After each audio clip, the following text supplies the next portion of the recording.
welcome to our first NEET session. I'll be dealing with the chapter Animal Kingdom. I'm going to cover up the concepts which is not explained in the regular classes. Okay, so we all know that in the NEET examination, 95% of the questions will be directly picked from your NCERT textbook. Directly picked from your NCERT textbook.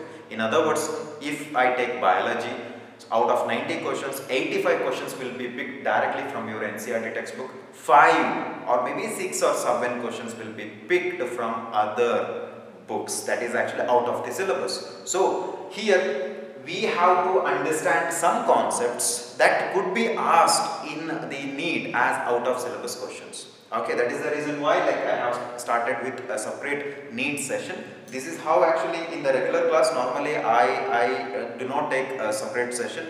So NEET plus NCERT, I'll go win one session actually. Got it? So that will be parallel. But in this case it is not parallel. Okay, so I have taken a separate video session because the reason is there are two types of students. One type of student who have taken PCMB but concentrating on JEE.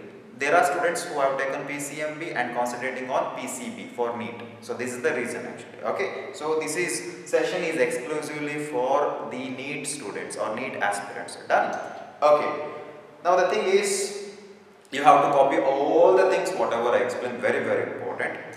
The next is the question. The first question of the session is it necessary to give a name to a living organism? Do you have a name? Yes, you have a name. Yes. For example, see, I have a name Arun Kumar. But if you go to Australia and just on Facebook you type Arun Kumar, there will be so many people with the same name Arun Kumar will appear on Facebook. Correct? If you type Arun Kumar Kiggal, obviously only one person photo will appear. That is me. So that means I have a specific name, that is Arun Kumar Kiggal. Got it? As the same way, to avoid confusions, okay, I cannot call dog as cat. Dog is dog. But if you take a particular dog, okay, so in that you could see so many breeds. Yes, it could be like Dalmatians or Alsatian or maybe German Shepherd. See the varieties. So each got a specific name. Why? To avoid the confusion. That's it. Even you could say country breed also everywhere. Yes. So this is actually the thing. So to avoid confusion and to reduce the burden of scientists in the field of classification, the name is given. The term used in biology to classify a living organism is called as taxonomy. So we just write taxonomy. What is this taxonomy? Taxonomy is nothing but a Latin or Greek word actually. Taxon means classification. Got it? Arrangement. Simple. It is nothing but arrangement. That's it. So taxonomy is a branch of biology which deals with classification, nomenclature of the living organism. That's it. That is the reason why we have studied so many different types of living organisms in the chapter Animal Kingdom. Yes. So this is the thing actually. So we have a separate chapter, that is the living world. In that we are going to discuss the taxonomy in detail. The thing is, who is actually the father who started with the classification of living organism? So in 1700, a scientist called as Carolus Linnaeus started with this taxonomy field. That means he started with classification of living organisms. Now we see porifera, they are nothing but the sponges. They are entirely different organisms. You see jellyfishes, they belong to the phylum Coelenterata, they are entirely different organism. Got it? Or Ctenophora, they are entirely different organisms, right? You could see the classification.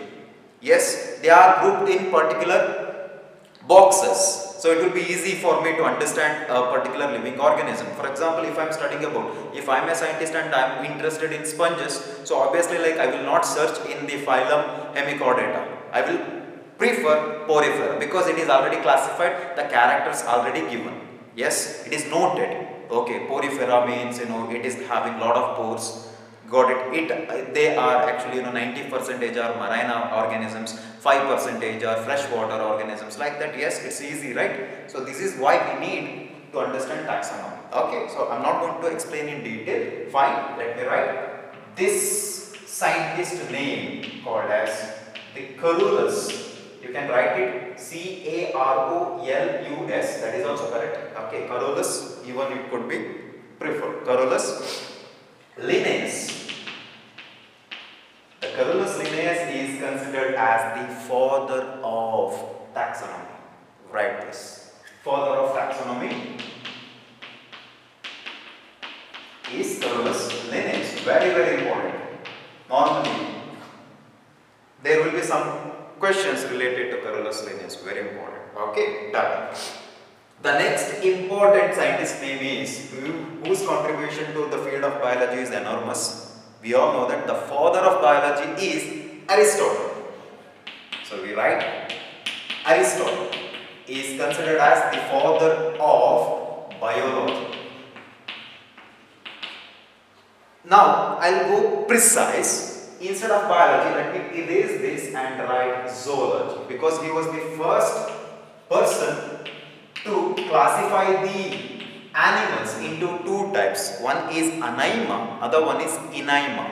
We'll explain it. Okay, Aristotle is now father of zoology. Now the question is, in biology there are two divisions. One is zoology, the other one is botany. So who is the father of botany now? So you can write here Theophrastus. He is considered as the father of botany because his work, that is towards the field of botany, is also enormous. So he is considered as the father of botany, the study of plants. That is the Theophrastus. Okay, so this is one thing. And now let us talk about Aristotle's classifications. I will continue here itself. Okay, Aristotle classified the animals into two types. Animals, not plants, animals into two types. So this was the first stepping stone for the classification. Then Carolus Linnaeus continued that. Okay, first who classified the animals? Aristotle. Into two categories. The first category is Anaima. See, Anaima. The second category of animals are Inaima. Very simple. In biology, anything start with A means they lack, they don't possess, they don't exhibit that particular character. A, Anaima. Inaima means true, that is they possess, they exhibit that particular character. Okay, here he classified the animals based on the presence of or absence of red blood cells. Simple. He cut the animals, okay, particularly invertebrates, in that he could observe that the blood color is nothing but white. That means a specific cell which gives red color to the blood, that is RBC, is absent. They are classified under Anaima. All the invertebrates, they belongs to this particular category of Aristotle, that is Anaima. We write invertebrate. Okay. Inaima is nothing but the organism. When he cut the organism into two pieces, he could get the red colored blood. That is Inaima. The organism which has RBC. So here no RBC. The animals, not plants. Got it? Only animals. So RBC containing animals are grouped under Inaima. Okay. So all vertebrates. You take snakes, you take crocodile, you take human beings, all animals, that is vertebrates, they are grouped under Inaima, that is having true red colored blood. You got it? This is the thing. That doesn't mean that these animals doesn't have blood. They have blood, but RBC is absent. In this case, RBC is present. What is the function of these blood cells? Nothing but they carry oxygen, that is the life gas, okay, to the different parts of the body. Easy, right? Easy. Okay. The next important thing is, let me just write how many phyla we have studied so far in the animal kingdom. 10. But in reality, there are about total of 31 phyla. How many are there? 31 phyla are there. And it is again classified into two types, that is major phyla, because some major animals exhibit some characteristics and which is easily available, like available in the sense like you go to the sea, obviously you can see the shark yes, or whale. So that they are all comes under major phyla. Okay, some are the minor phyla. The minor phyla means maybe their number, that is the species number is less. They are not easily available in the nature. Okay, so that is minor phyla. How many major phyla are there total? 10 are there. Simple. How many minor phyla are there? That is 21. So total 31. Simple. Who actually classified this 31 phyla into major phyla and minor phyla? Simple. The two scientists. Let me just write. The first name is Usinger. So Usinger actually divided this 31 phyla into major phyla and minor phyla. So just remember the name Usinger, enough actually. Now how many major phyla are there? 10 are there. Can you name them? Simple. First phylum what we studied is Porifera. The next is Coelenterata. Third one is Ctenophora. Fourth one is Platyhelminthes. Fifth one is Aschelminthes. Sixth one is Annelida. Seventh one is Arthropoda. Eighth one is Echinodermata. Yes, I think Mollusca, sorry. Ninth one is Echinodermata. 10th one is Hemichordata. 11th one is Chordata. Now the thing is, so here we have studied 11 major phyla. 11 phyla actually. In that one, that is the Ctenophora. See which one? The Ctenophora, which is nothing but belongs to the minor phyla. Can you write this? So we have studied only one minor phyla and 10 major phyla. Yes? Simple. Okay, so note this point. I think so. I'm correct, I guess. Okay, or maybe like I'm a bit confused. The first one is Porifera. Okay, so 3, 4, 5, 6. I think 10. Okay, fine. Anyhow, Ctenophora, which is nothing but minor phyla. Then note this one. We have studied already about it. Okay, so this is the thing. Now I'm going to erase this. We'll continue with the basis of classification.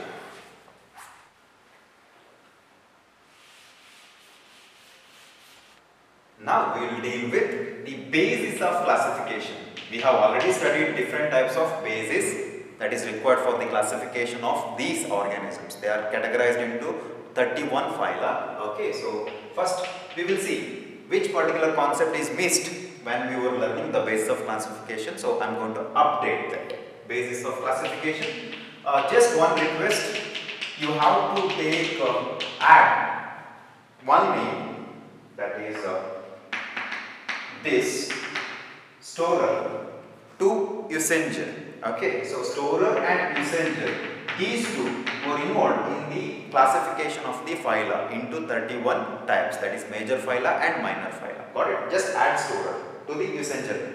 Two names. Okay. Now, basis of classification, what are the different types we have studied so far? Simple. We have started with body organization, that is cellular organization. Okay, then we have studied about the tissue level of organization, organ system, organ level, organ system level, like that, right? Just want to add one thing to here, that is the first basis of classification before cellular organization. So we have started with cellular organization, but there is one more body organization, that is the first one. We did not explain that. That is actually protoplasmic grade. Protoplasmic grade. What is this protoplasm? Protoplasm is nothing but, if you take a cell, okay, any type of cell, and we know that nucleus will be there, and you see the liquid, that is nothing but cytoplasm. Along with the cytoplasm, there will be so many organelles, right? So many organelles will be there, right? So everything which is present inside a cell is considered as protoplasm. So which particular living organism exhibit protoplasmic grade or level of organization?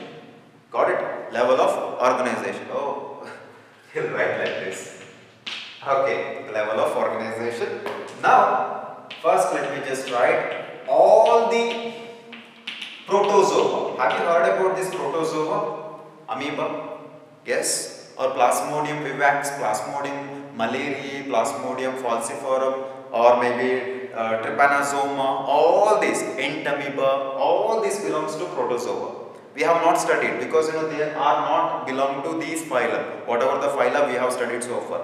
Okay, we are going to study about protozoa in a different session, that is in the different chapter actually. But here you just take the protoplasmic grade of level of organization that is exhibited by protozoa, because protozoa means they are single cellular organisms. See, for example, amoeba, it has got a nucleus and it has got some organelles here and there that is scattered within the cell actually. Got it? So everything is considered as protoplasm, and all the organelles, they work together and make a life, that is single celled organism, amoeba. Got it? So that is protoplasmic grade or level of organization. That is the one thing I missed it. Other than that, cellular level, very simple. It is nothing but poriferance. Okay, many cells are aggregated and forms one living organism. That doesn't mean that it is unicellular, it is multicellular. Okay, then next one is tissue level. Yes, we know that like for example Coelenterata, Ctenophora, tissue level. Yes, and then the next level is organ level of organization. That could be like Platyhelminthes for example. Then organ system level of organization. Then that is nothing but Annelida, Arthropoda, Echinodermata, Hemichordata, all or even Chordata exhibit organ system level of organization.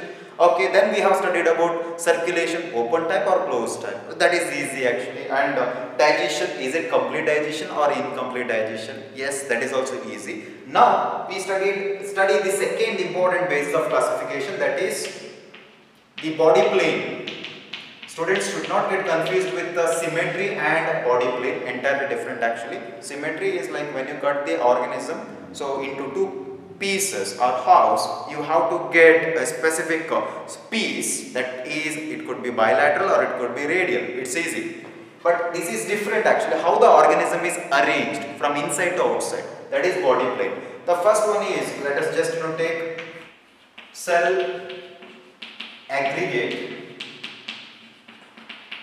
body plane. Cell aggregate body plane. That means different types of cells makes one living organism. So very simple example is Porifera. All the organisms which belongs to Porifera phylum exhibit this cell aggregate body plane. That means the entire body is made up of different types of cells. You are going to study about different types of cells in the Porifera section. I am going to explain it in detail. They have so many cells, amoebocytes, choanocytes. Okay, so they have got different types of cells, and all these cells work together and finally like a living organism survives. Got it? And these cells are arranged loosely. You can easily separate the portion in the case of Porifera. Loose arrangement. Got it? These different cells. That is cell aggregate body plane. All the animals which belongs to Porifera phylum exhibit this. CABP. Okay. The second type is blind sac. What is this blind sac body plane? Very important. You get this question.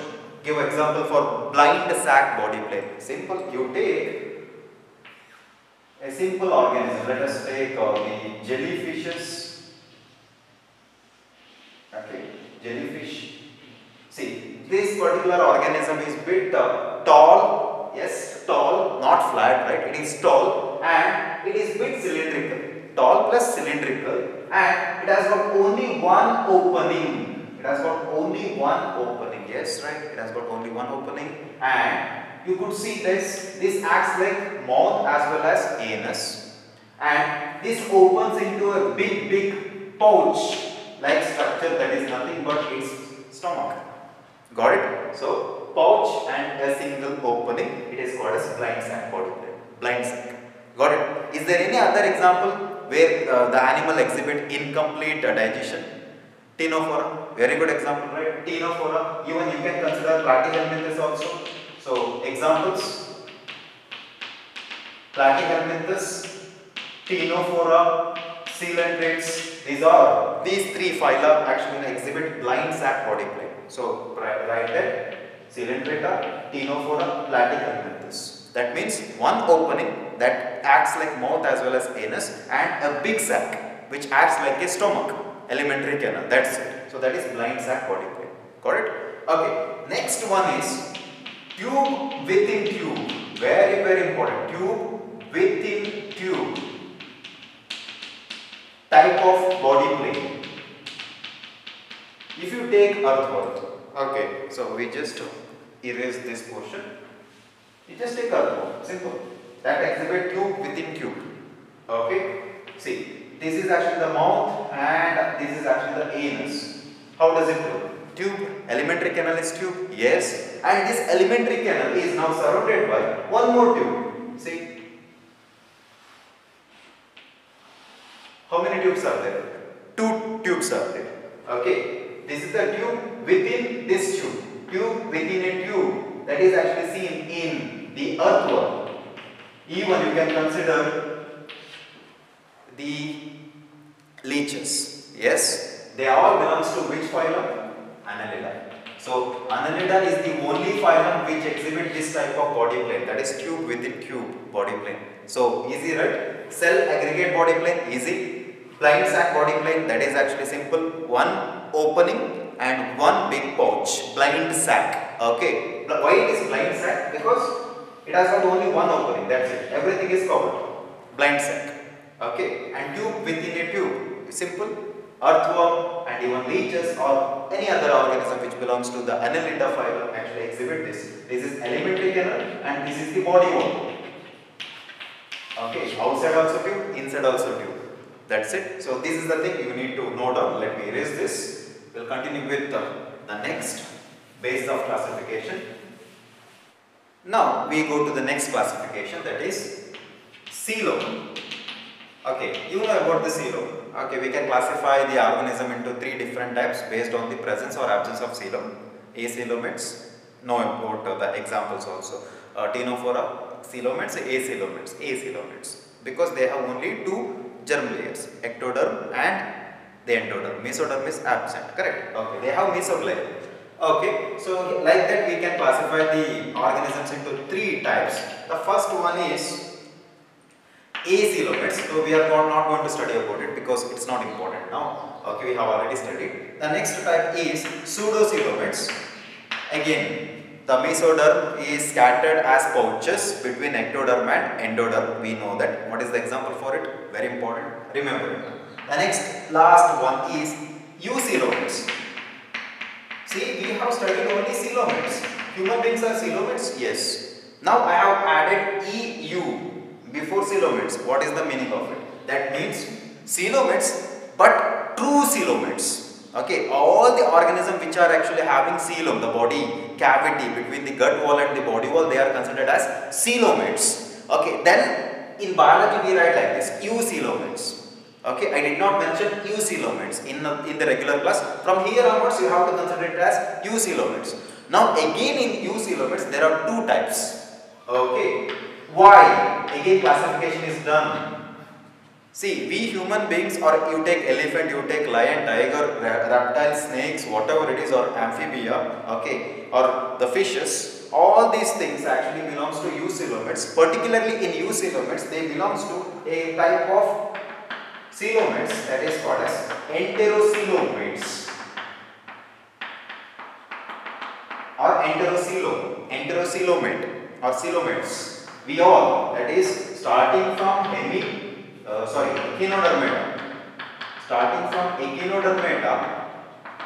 to chordata, whatever the phyla we have studied from echinodermata to the chordata, all the organisms are classified as enterocoelomates. I will explain why.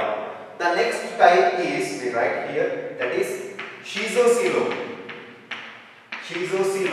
That second one type, schizocoelom, you have to pronounce like that, schizocoelomates and enterocoelomates. These schizocoelomates are also a type of eucoelomates. That means they have the body cavity between the gut wall as well as the body wall. Same, both. But it is classified based on the origin of body wall.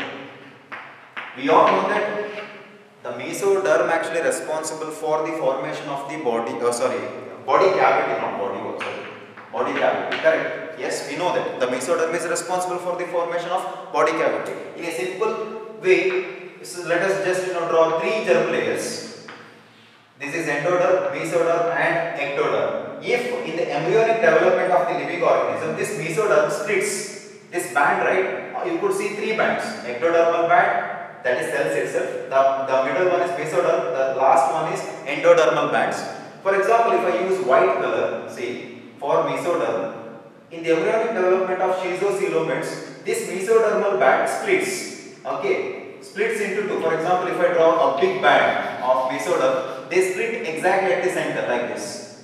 That means this portion goes and surrounds the endodermal band like this. The other one, the other piece, this one, go to this side and it actually surrounds the ectoderm, that is inner side of the ectodermal band. What do you see here? The body cavity. What is this now? Coelom. Okay, so this is actually called as schizocoelomates. What is schizocoelomates? Nothing but if the origin of the body cavity is because of splitting of the mesoderm. Just write down. Splitting of the mesoderm when during embryonic development. That's it.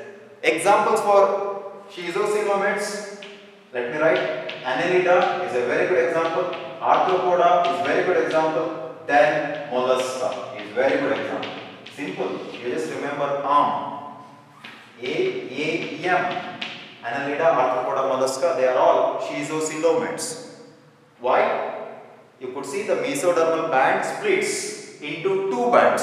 One band surrounds your endoderm, the other band surrounds the ectoderm. So you could see a body cavity here, that is nothing but coelom. Then they are called as schizocoelomates. Done? Understood? Okay. Remember the examples, only 3 are there. Now the thing is, let me just add one more word to the schizocoelomates. All the living organisms which belongs to schizocoelomates are also can be called as protostomes. Protostomes. Okay, protostomes. Why it is called as protostome? To understand that, let me just draw a circle here. Let us imagine this circle is now fertilized egg, single egg, which is now already fertilized by a sperm. Okay, now it is the initial stage in its embryonic development. What is the criteria required to call anything as embryo? Multiple millions of cells. Okay, so now this single cell, that is fertilized cell, undergoes mitosis to produce 2 cells, and again it continues to produce 4 cells. Because of the continuous mitotic cell division, 4 cells becomes 8 cells, and finally it looks like a ball, spherical ball. Contains millions of cells, 16 cells to 32, 32 to 64, and goes like that. Now number doubles. Okay, after each mitotic cell division. Okay, once it is done, the next stage is, we call this stage as morula, not required for you in higher classes you study. The next stage is gastrula formation. What is gastrula? Gastrula means nothing but a big ball contains so many cells, and these cells are arranged in a particular fashion. See, in the ball, at the periphery, circle, in the periphery of the circle, you could see pink colored cells. They are actually now called as ectoderm, germ layers formation, ectoderm, and some cells actually they settle between ectoderm and endoderm, that is exactly at the center. They are nothing but mesoderm, and some cells acquire here, they aggregate at the center. They are going to form elementary canal. This is it. Okay, so now this is called as the gastrula stage, gastrula. Okay, so here you have to understand that between morula and gastrula there is a stage which is called as blastula. Okay, the stage between morula and gastrula is blastula. What is this blastula? Okay.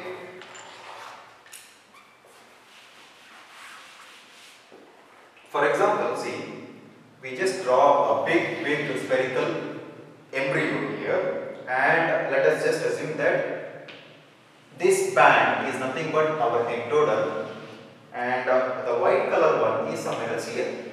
Okay, so here you could see here. And the next is actually this one, the blue color one is center, that is nothing but endoderm. Okay, this is now blastula stage. Now they are entering into gastrula stage. Actually, in the gastrula stage you see organ formation.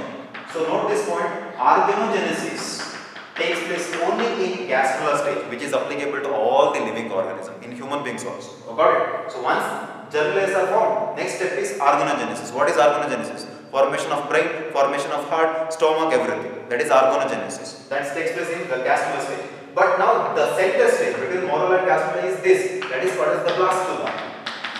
Okay, the blastula actually forms a type of structure which is actually the first stage of formation of it could be mouth, or it could be anus. Got it? Okay. And here you could see in the blastular stage a pore will be produced. Formed. This is actually a hole. Okay. Hole will be formed, and this hole is called as blastopore. What do you call? We call it as blastopore. Got it? In the blastular stage, not in the gastrular stage. This blastopore could be mouth in future, that is mouth of the organism in future. If it is mouth, then all the animals, that is actually called as protostomes. That means arthropoda, annelida and mollusca. Even you can add platyhelminthes to protostomes, that is mouth formed from blastopore. Okay, it is simple. Mouth formed from the blastopore, then it is actually called as protostomes. If the blastopore produces anus instead of mouth, then they are called as deuterostomes. Can you remember all this stuff? Deuterostomes. Okay, protostome means mouth formed from blastopore in the embryonic development. If instead of mouth, if that particular embryo forms anus, that is the second opening in the alimentary canal, then it is called as deuterostome. What is the meaning of deutero? Deutero means second, proto means first. Mouth first, in this case, mouth is second. What is first? Anus. So, even if you take all the animals which belongs to enterocoelomates, that is Echinodermata to Chordata, they are all deuterostomes. Got it? Anus first, not mouth, from the blastopore. Schizocoelomates, now we understood the meaning of it, okay, but we did not understand the meaning of enterocoelomates. What is it? Okay, during this, when the blastopore is forming in the embryo, so here you could see this particular endoderm is actually forming a pouch inside, this pouch. This pouch is actually called as archenteron. What do you call this pouch? Archenteron. Archenteron is formed actually, so that is normally here, exactly in the endoderm. This archenteron actually in future, it forms the body cavity. So it is understood that mesoderm's part in the formation of the body cavity in enterocoelomates is very less. So here archenteron, a pouch actually that is in the blastular stage of the embryo, forms the body cavity, that is coelom. So they are called as enterocoelomates. That means we are all enterocoelomates. That means our body cavity is formed because of archenteron, not mesoderm. In this case 100% mesoderm because of the splitting.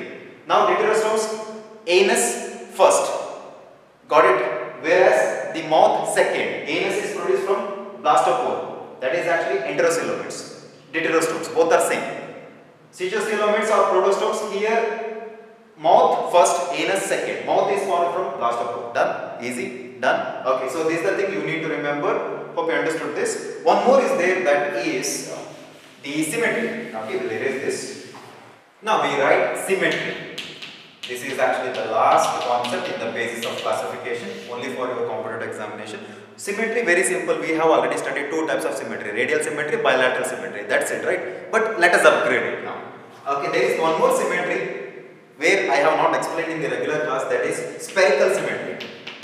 Spherical symmetry. What is the example for spherical symmetry? Majority of the protozoans. So that doesn't belong to the phyla we have studied so far. Actually, they are entirely different organism. Protozoa, single-celled organism. They exhibit spherical symmetry. Good example for this spherical symmetry organism is volvox or even helicozoa. These are actually different types of protozoa. Helicozoa, volvox. Volvox is not protozoa. It's a type of algae. Okay. The structure. Let me just explain it. Draw the circle. That's it. Simple. The circle is very simple. These organisms actually looks like a circle. Circle means flat and spherical. Yes, right? Round. It is flat. The entire organism is flat. So let us imagine that this is the central axis. Can I cut this through the central axis into many halves? Yes. So I am going to get different pieces but equal halves. So through any plane, through the central axis, then it is actually spherical symmetry. Don't get confused with the radial symmetry. Same, actually radial symmetry, spherical symmetry actually almost same. But the second type, let me write here, radial symmetry.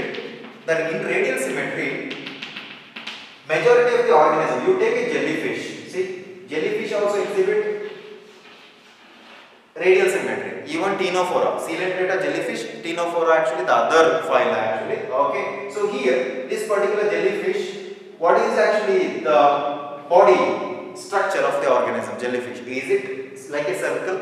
Even though it is round, but it is not circle. It is round plus cylindrical. So we write it round plus cylindrical, tall, and it is also tall, cylindrical. Now what I am going to do is I am just going to cut this. Let us imagine this is the central axis of the organism. Now I can cut like this. Correct? So this is radial symmetry. Okay, I am going to get equal house, that is also like almost similar to spherical symmetry. Spherical symmetry term is applicable to only the flat round organisms like protozoans, volvox, helicozoa, etc. Okay. In radial symmetry there are two types. One is biradial symmetry. This is very good example. If I take the central axis, if I go to cut the animal into two equal halves through any plane, I am going to get two equal halves through any plane, then it is biradial. So example for biradial symmetry animals, Coelenterata, the other one is Ctenophora, only two. Okay, the last one is in the radial symmetry, that is pentamerous radial symmetry. See, biradial, bi means two. It is exhibiting radial symmetry, but I am going to get only two equal halves. In this case, pentamerous. You take a starfish, that is adult echinoderm, like this. This is the central axis. So I am going to get 5 pieces if I actually cut this animal through the central axis. So this is pentamerous. Hope you understood. So which particular phyla exhibit pentamerous radial symmetry? Echinodermata. That's it. Echinodermata, this one is Coelenterata and Ctenophora. Done, easy. So spherical symmetry, protozoans like volvox, that is algae, helicozoa, etc. Done, easy. So this is the thing. Now we will be dealing with an important phylum, that is Porifera. That is for your NEET session, NEET classes. Got it? Thank you very much. Hope you understood this session.